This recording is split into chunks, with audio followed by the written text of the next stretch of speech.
Today on The State of Us, what is the debt ceiling fight really about, and could the 14th Amendment fix it?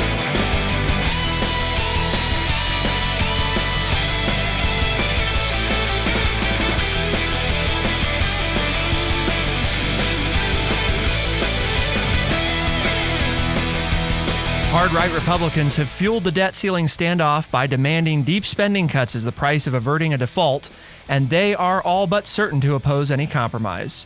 Democrats, for their part, are also causing problems by saying that the president shouldn't budge on any negotiations.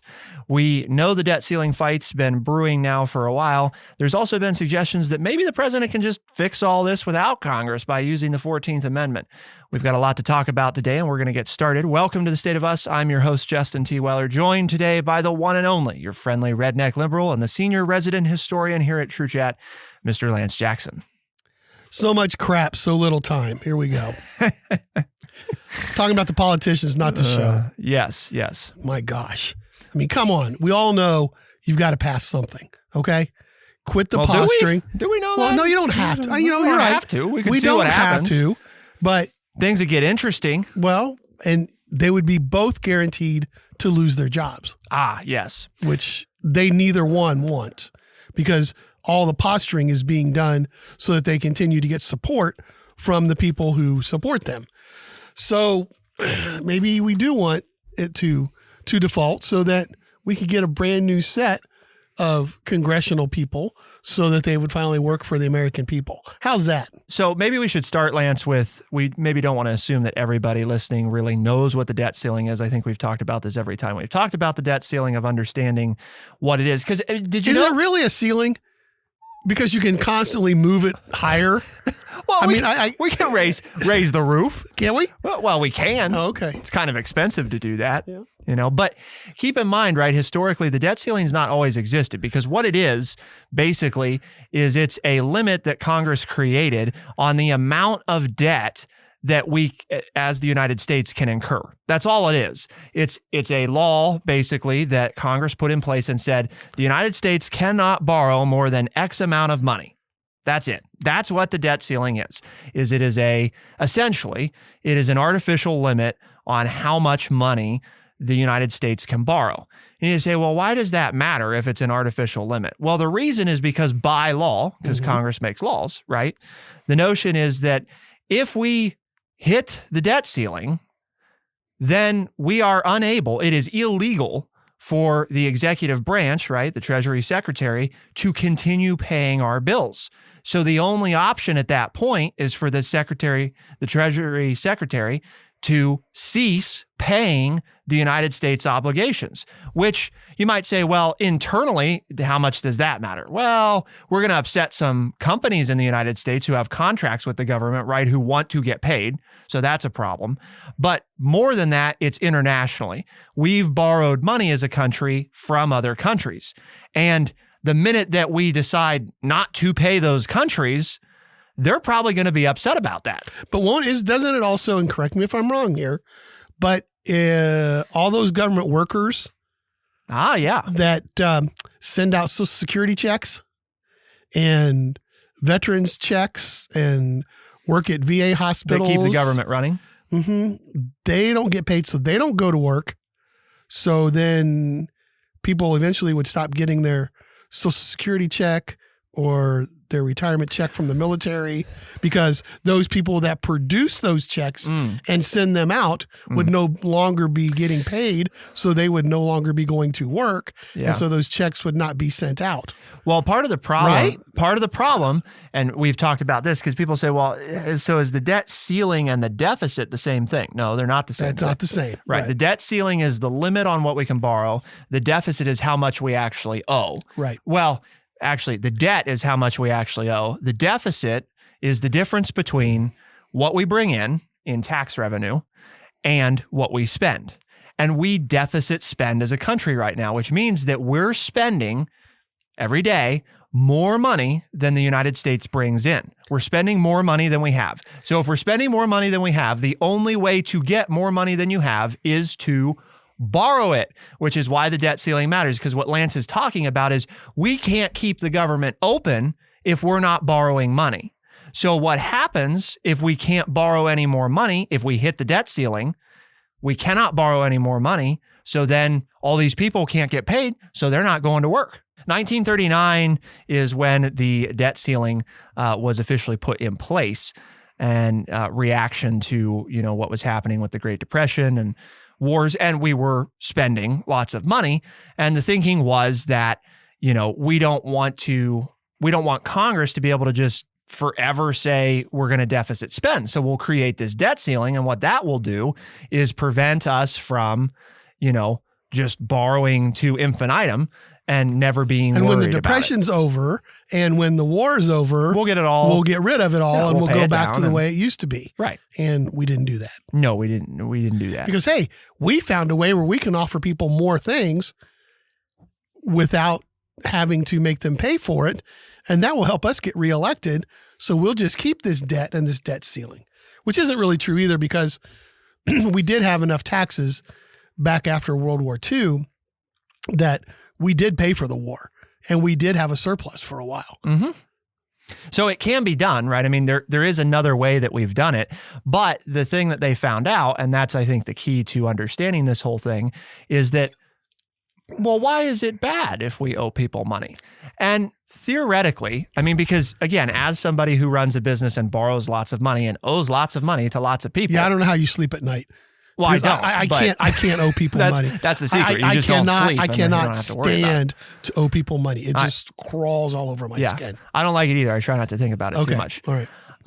But here's what's changed, folks, because you might, why is it now worse than it was, right? Because we've been borrowing money for, almost, we've had a debt ceiling going on, 80 years, and so why is it now more of a problem? Well, politics has become more involved because routinely we raise the debt ceiling without an issue.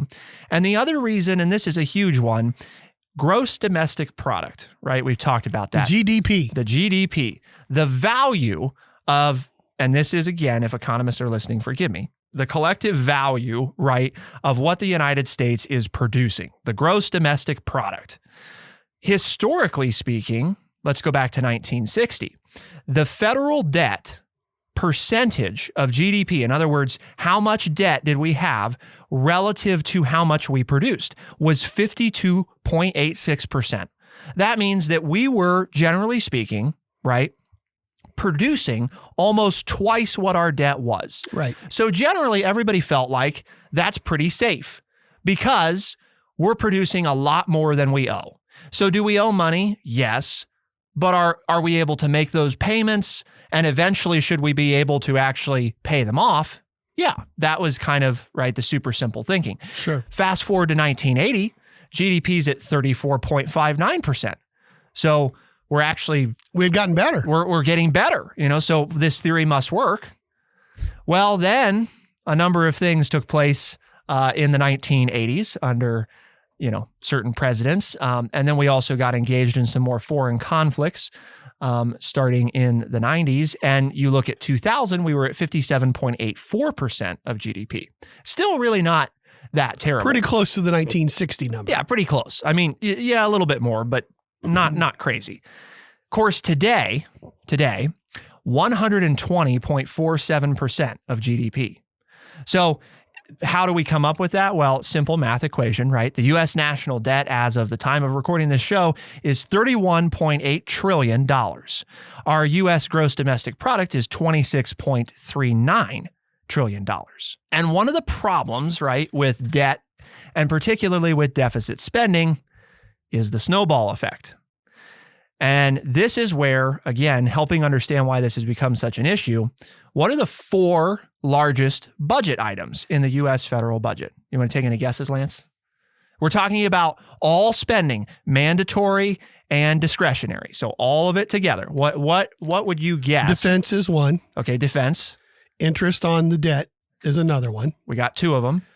And then I'm stuck. Well, what are our 2 big mandatory spenders? Oh, Social Security. Uh-huh. So it's not just entitlement programs? No. It's just Social Security. Social Security and Medicare.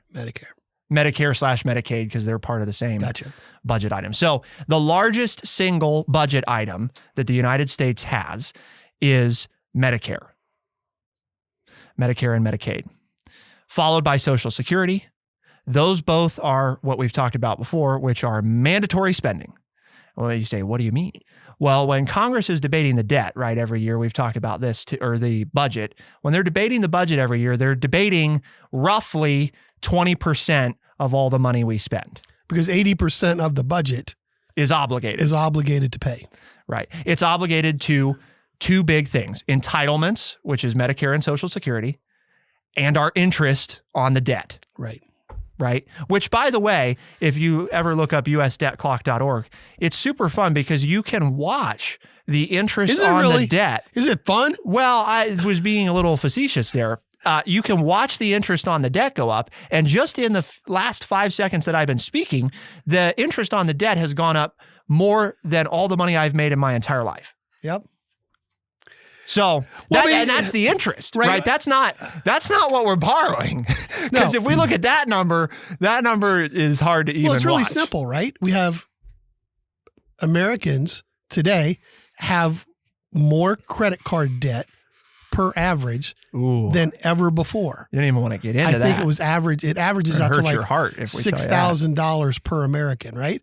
And think about what your interest is on your credit card. And, you look at that little box that says, if you make the minimum payment, it's going to take you this long to pay it off, and this is how much you'll pay for it. That's what we've done exponentially as a country. Is that a pretty simple way for the average person to understand it? And you have a credit limit on your credit card. So, I mean, for those of you who are like, oh, this is way above my pay grade, that's basically what's going on here, is that the United States has spent its credit limit and is now asking itself to raise its own credit limit. Right. It'd be like if you had a credit card from somebody else and you got to decide when to raise So now when we give that explanation, Lance, here's the thing that I think comes to a lot of people's minds. Well, then we shouldn't raise the debt ceiling, right? Because it sounds like that's a stupid idea, because what happens is we just keep raising it and raising it and raising it. I'm going to get further and further in debt. And further and further in debt. That's all that happens. Well, that's part of what we're going to talk about. Why is raising the debt ceiling separate from tackling the debt? Should they be one and the same thing? Keep it here on The State of Us, and we'll be right back.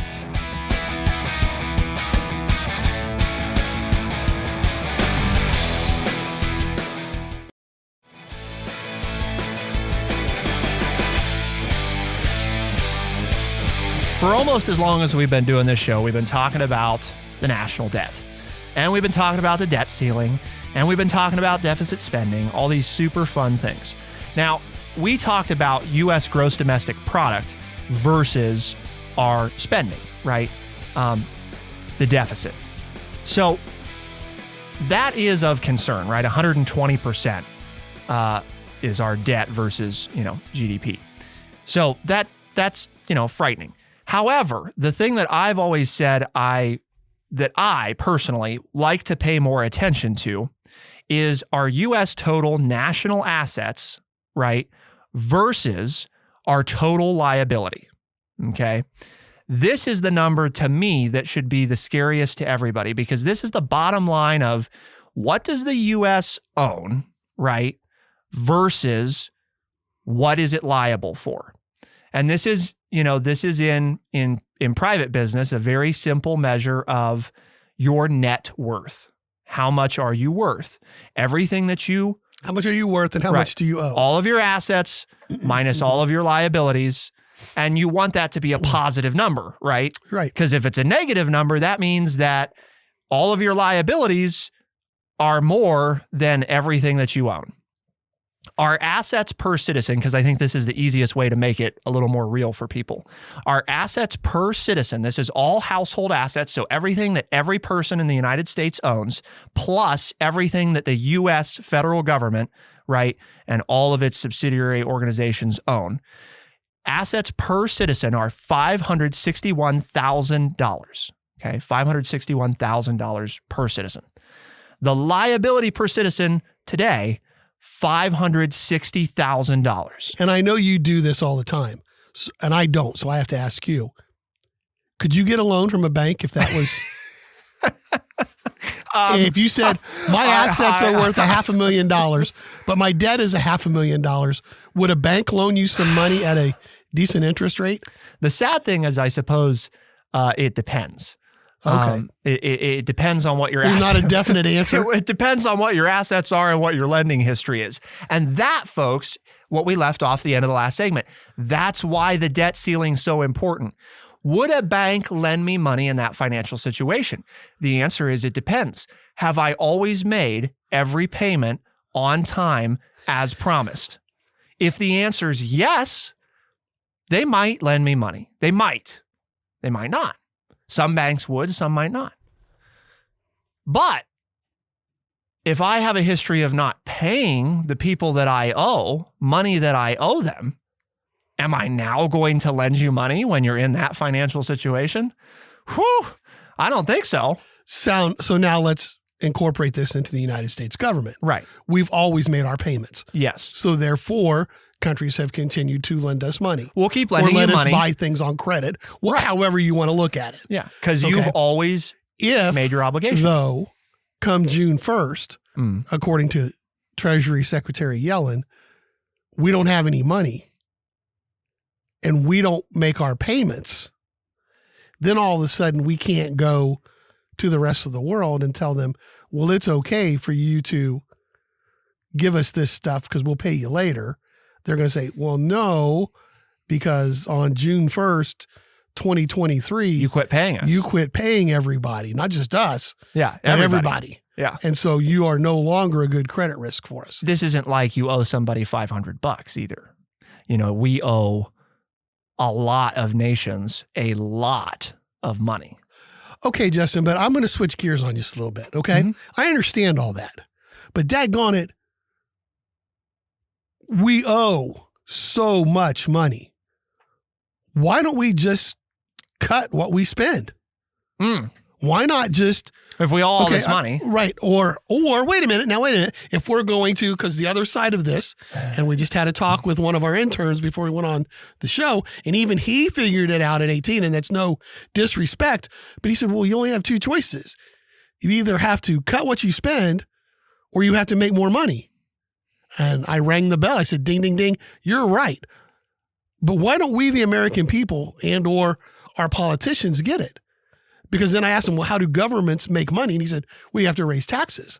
And I said, well, then what would happen to the politicians who raise taxes? He goes, well, they'd get voted out of office. Well, why would we do that, though? I mean, think about it. As the American people, why would we vote our leader out of office if they raise taxes, if they're spending money on us and we don't want them to cut what they're spending on us? I mean, at some point, we have to be honest with ourselves. I guess this is where I'm coming from, is because I have to be honest in my spending. I'm now on a fixed budget. I'm a retiree. Okay. I don't get Social Security, but I get a pension check that I've paid into. I'm on a fixed budget. So I have to watch what I spend. So why shouldn't the government watch what they spend? Or if I want the government to spend more money on me, then I should be willing to pay more in taxes. Why do we all, and this is harsh and don't get mad at me, but it's okay if you do, send me a message and I'll read it anyway and comment on it. It's all right. I'll get mad at you. But why can you have your hand out asking the government for more, but you don't want to pay more in taxes? You just said two of the biggest budget items are money going to Social Security and Medicare and Medicaid. Now, not everybody who gets Social Security is an elderly person. Right. But the majority of them are. The vast majority, yes. But there are also the ones that are going to not vote for politicians if they get their Social Security or their medicine cut or raised. Yet I think they believe in that you should have to pay for what you get. I'm calling you out, old people. We can't do that, okay? That's not right for us to do that and then look at millennials and say, well, they just need to work harder and if they want to get the same things that I have. Because you're holding your hand out because your government needs more money or it needs to make cuts. And the major item that it spends on is are we old people. And yet you don't want to pay more in taxes. You're not being honest with yourself. If you're looking at other people and saying they need to work harder and they need to do this and they need to do that to get this, then so do you. So say something. Well, I mean, I love everything you said. Because now everybody just turned off, the podcast. Or maybe the young people are happy with me. I don't know. The point though is, but really, older people need to think about that, right? If you're walking up with your hand out, you can't cast aspersions at young people who are walking up with their hand out. You're doing the same thing. You're doing the exact same thing. But I'm entitled to it. Exactly. No, you're not. I'm entitled. You're not entitled to anything. What? And you can say, well, I worked for it, or my husband or my spouse worked for it. Okay. But have you figured out, have you gotten more money out of Social Security than you put in? Because a lot of people have. Well, we have to adjust for cost of living, Lance. And I've been retired for 8 years and have gotten 0 cost of living raises. Oh, well, but you're a teacher. We don't care about them. My point is, it can be done. And just because you're old and you vote doesn't mean that you shouldn't have to pay as well as everybody else. You're not entitled to anything else that no one else gets. So what do we... All I'm saying, just think about it, okay? You can be a hater and you can hate on me, but I also think you're pretty smart. And think about that, okay? You can get mad, but then stop and think about it and see if it doesn't make sense to you. To give some clarity, I think that Lance and I would both say we must raise the debt ceiling. You say, well, wait a minute. You just talked about all this stuff and we shouldn't be No, I don't want us to be deficit spending. Raising the debt ceiling and deficit spending aren't tied at the hip. I mean, they are in that one is the cause of the other, but the answer isn't the debt ceiling. That doesn't fix anything. All it would do is send us into economic catastrophe to not raise it. That's it. If you want to fix things, there are other ways to do it. We've shared all of them on this show. That neither party likes all of these things that we say, and that's part of how you know that it's the right thing to do. So we're going to talk about some of the solutions and whether or not President Biden could just wave his magic wand, tap the 14th Amendment, click his heels together a few times and make it happen. Keep it here on The State of Us. We'll be right back.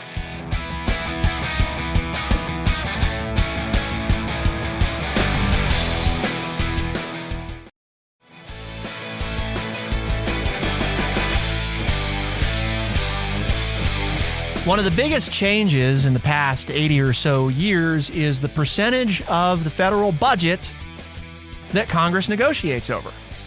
It used to be that they negotiated over a majority of all spending.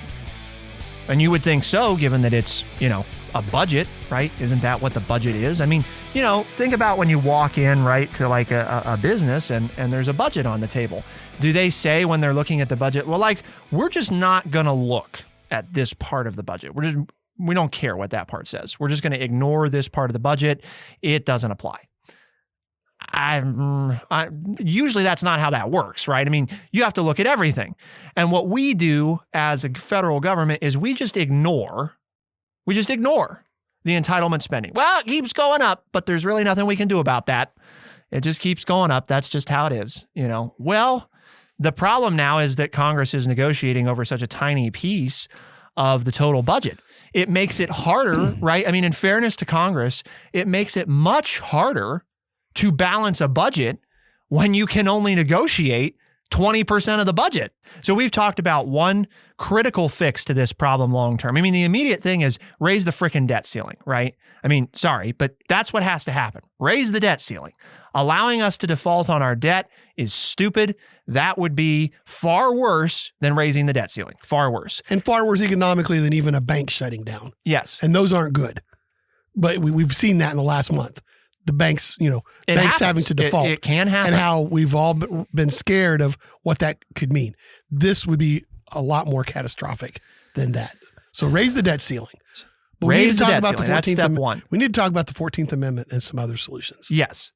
Step two is open up entitlements for negotiation, right? We have talked about solutions. There are solutions. Don't let anybody tell you there's not.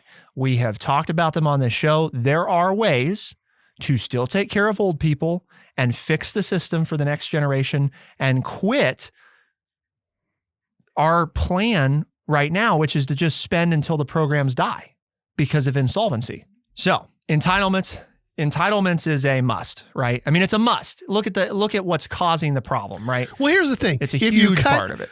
One of the top four is interest on the debt.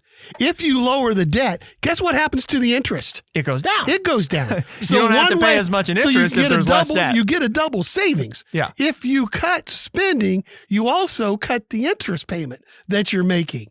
So the other things I'm packaging together, and I'll just let you react to them, Lance. Right now, the budget's negotiated annually, right? Congress almost never passes a budget on time, and it hasn't been balanced in, I don't know, quite a while. But we've talked about that, right? And your solution has always been, and I don't disagree with it, but again, they have to do it, or we have to vote people in who will do it, that if they don't balance the budget by the first of the year, and they don't get it one passed, then they don't get paid. Right. And they get no back pay when they get it done. Exactly. So they would have worked now for 5 months without a paycheck. And once they find a solution, they're not going to get back paid for the last. They just worked for free for 5 months. Mm-hmm.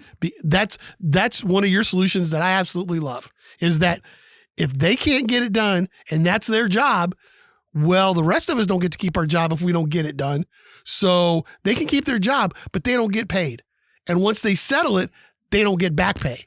I'll bet that would change their attitude. And see, that's attacking Republicans and Democrats. We're not going after one party or the other. We're saying it's collectively all of you your people fault. There are supposed, that's your job, is to balance the budget. So if you don't have it done by January 1, nobody gets paid. Because, I was thinking about our intern in the studio is not mic'd up, but if we asked him, he's had some trouble getting to work. Do you get paid when you don't go to work? Is that how that works? Because I guess I didn't know that that's how it works. But apparently we're okay with our federal government, our representatives operating that way. It's okay for them to show up to work, not do their job, and get paid. Right. Or just not show up at all. Oh, wait a minute. And where does that money come from? That's our tax money. Mm-hmm. So there's a savings. We can save tax dollars because we don't have to pay Congress because they didn't do their job. Would save some money. So 2-year budget, requirement of a balanced budget. Right. And if there isn't if there's not a balanced budget submitted on time, you will not get paid until a budget is passed. And this last one is what I added last time. This is outside of No Label's scope of what they had put forward. You also become ineligible for re-election to the United States Congress. Oh, bam. I like that one. You're fired. I don't know if that would go, but you're like fired. It. Yeah. We got 320 freaking million people in this country. We can find one of 435 to take your place. I don't know, because look at what we have right now. Well, yeah. So I don't know if we could actually find anybody worth their salt. Well, we'd have to, right? I mean, process of elimination here.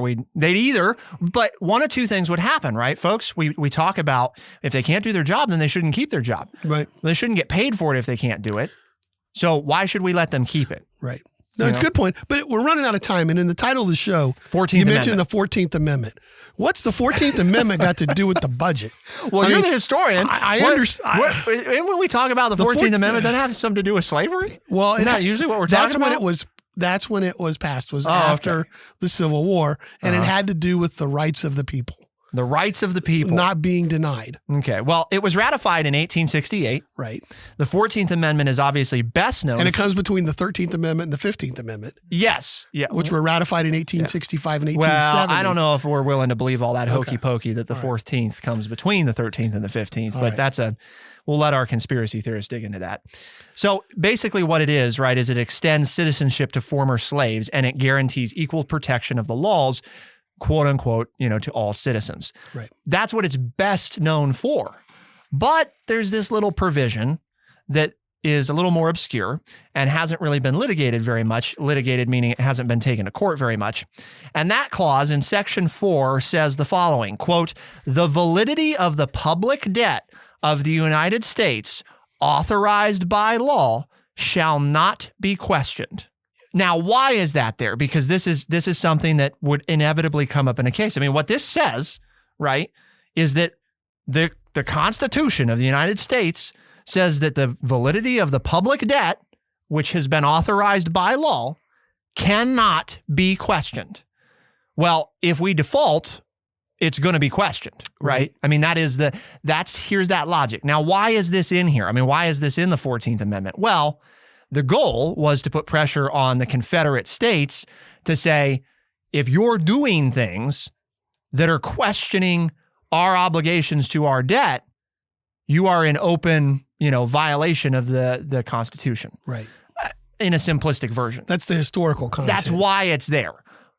That said, though, it is there and it's part of the Constitution. So some people have contended, some legal scholars, right, that even though the Supreme Court's never addressed this, that would give the executive branch, the president, the Treasury Secretary, the authority to just keep paying, because the Constitution says, and they take an oath to uphold the Constitution, that we cannot allow the validity of the public debt of the United States, which Congress has authorized. Congress has said, pay this stuff, right? I mean, they've already said, pay it.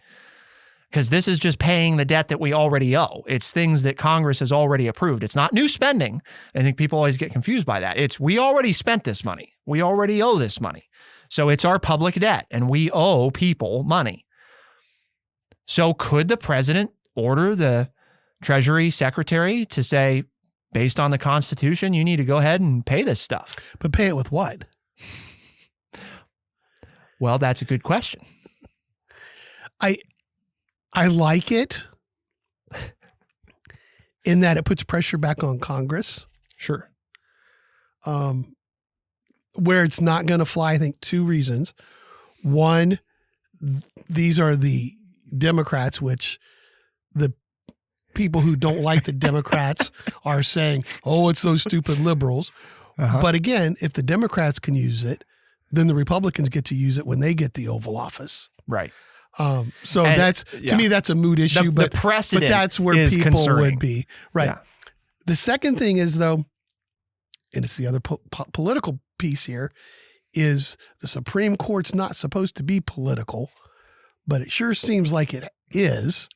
And we've made a big deal out of it, not letting President Obama's, the Senate going back to Mitch McConnell, not letting President Obama put a nominee. Well, not getting a vote on his nominee. He nominated somebody. Right. But so we've made it a very political process. I'm not sure that the Supreme Court would go along with this, even if President Biden did it. And you say, well, there's nothing historical about that. Oh yeah, go back to when, the very common one, FDR tried to pack the court and the Supreme Court said, no, you can't do that. So, I mean, the 14th Amendment would make it interesting. It would give us something to talk about on the show. Yeah. It would. Hosting a podcast and being on the radio on national radio shows, it would be an interesting situation to discuss. I would love it. Yeah. Not sure that it'd be I'm good not sure it solves the problem, though, right? No. We're kicking the can down the road. We're just pushing it down again for another day instead of doing something to settle the issue right now. And we've backed ourselves up against the wall. We can't settle it now. So I agree with you. We need to raise the debt ceiling, and then we need to have some laws passed that holds our representatives accountable And notice I'm not saying the Senate because the Senate doesn't do money bills. It comes from the House. Yeah. Okay. The thing here, right, is that what the Democrats, and again, this is simplistic, the Democrats say, right, we don't think there should be any contingencies on raising the debt ceiling, right? We just have to raise it because that's the responsible thing to do. Blah, blah. We're taking the high ground. And the Republicans say, well, raising it and not making any cuts is irresponsible because that's why we're in the problem in the first place. But we're going to hold it hostage and we're not going to raise it at all. And we're just going to default if you don't do what we want. Also stupid and irresponsible. Both sides have a point. It is irresponsible to say that the debt ceiling should be contingent on some high-flung, quick, fast negotiation on spending cuts. It's also pretty irresponsible to say, well, we're just going to raise it and we're unwilling to talk about any way to prevent this from happening again. And as I said to our intern, who gets hurt? The people. Because they'll keep getting paid. They're essential. And they'll get reelected because 92% of members of the House who run for reelection win reelection every 2 years. Mm-hmm. It benefits them to fight. It hurts us. It's that simple. We've brought it down to that so many times. I don't know how many more times we'll have to do it, but we keep bringing it down to that. Benefits them, hurts us. They're preying on the people they represent, Democrats and Republicans alike.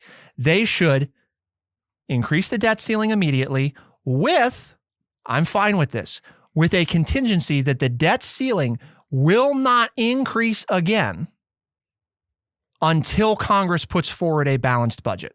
We give a clear goal that Congress collectively, right, has to meet to raise the debt ceiling again. And nobody gets to play stupid the next time around on, well, this snuck up on us. And yeah, well, that's your job. So real tough.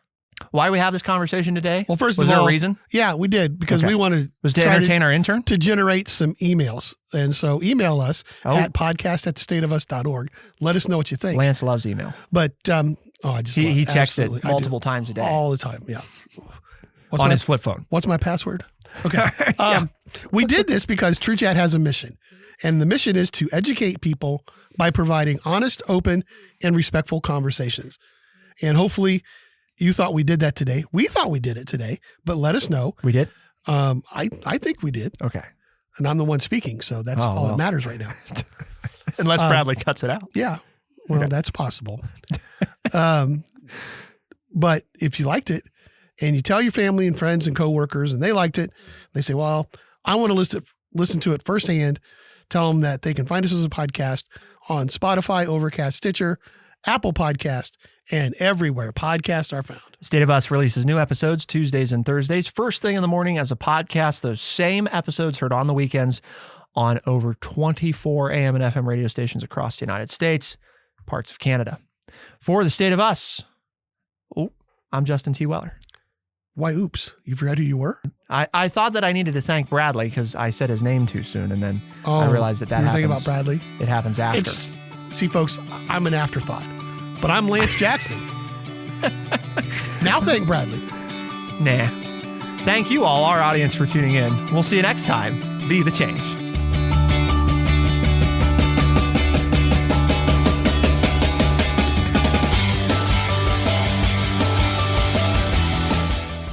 Be sure to check out our website, thestateofus.org, for books, articles, and all the ways to tune in. thestateofus.org.